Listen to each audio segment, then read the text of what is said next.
Did you know that ancient Africans built spiritual technology that still works today? In Ethiopia, there are massive stone towers called the Axum obelisks. These aren't just pretty monuments. They're actually spiritual machines built 1700 years ago. The ancient builders knew exactly where to put each tower. They line up perfectly with stars in the sky. But here's the crazy part. The granite stone creates real electric fields that scientists can measure today. Local priests still know the old secrets. During special star events, they perform ceremonies that make the obelisk come alive with energy. Scientists watch it happen but can't explain how.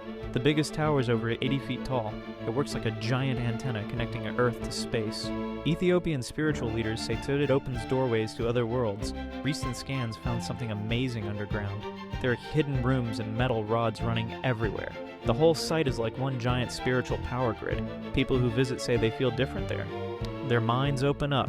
They have spiritual experiences they can't explain. This is African spiritual technology at its finest.